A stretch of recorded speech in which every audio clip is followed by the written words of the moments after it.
Okay, today we have the Tamiya Hornet June Watanabe Special Edition. What a fun car. Gonna give you the backstory on this one because it has some special connections to my youth. Not this paint scheme, obviously, but when I was first getting into RC after years of just plastic model building, which is the gateway drug to RC. The car that I had my sights on, because it was the only one I could afford, was a Hornet.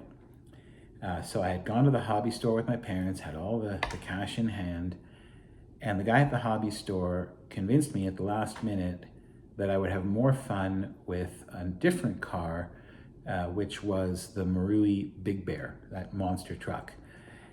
So I ended up buying that as my first RC car. And it was a lot of fun, but certainly not as nimble as this would have been.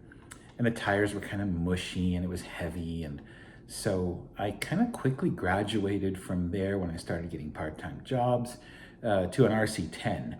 And once you go there, you don't look back and crave a Hornet, right? So decades go by and I get back into the hobby a couple of years ago, and I thought, well, I wonder what it would have been like to build a Hornet. But I wasn't particularly inspired.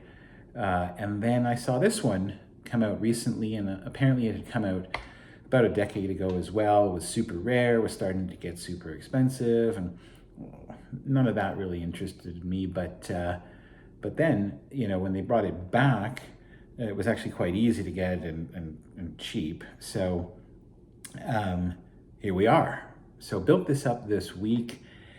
Building a Hornet is nothing challenging, although it's got the usual kind of Tamiya quirks.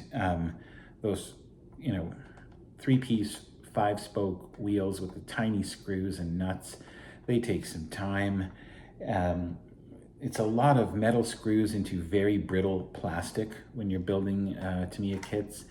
And I actually got a really cool tip from watching Masami Hirosaka's father doing a recent build.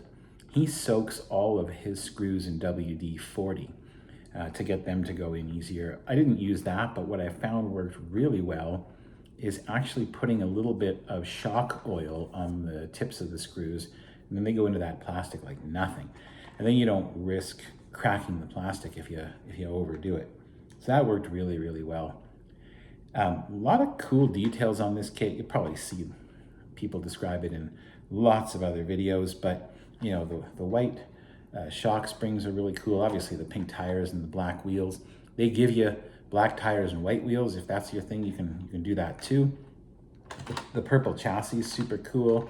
The pink ball ends here and the pink steering blocks are super cool.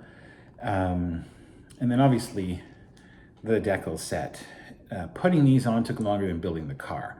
It's a real tedious process. But if you follow the picture in the manual, it turns out perfectly. Like everything lines up and it just looks so cool. Even the ones on the fenders, which I thought were going to be a disaster because going around those curves and the 3 different decals that have to line up, from a few feet away, they turned out perfect as well. I also love this little nice touch they did. They put this pink and purple decal along the side and the front, and that purple on the decal blends perfectly with the chassis. It just is seamless. And so, again, like from a few feet away, it just looks like it's all just part of the same. So the details on this kit are really, really nice. I don't really plan to drive it, so it'll stay nice and pristine. One other little tip I got from Adam's Playground is the lights don't come with any decals. And I went through some other kits and I thought maybe I'll put some of the ones from the Frog or the Super Champ on there.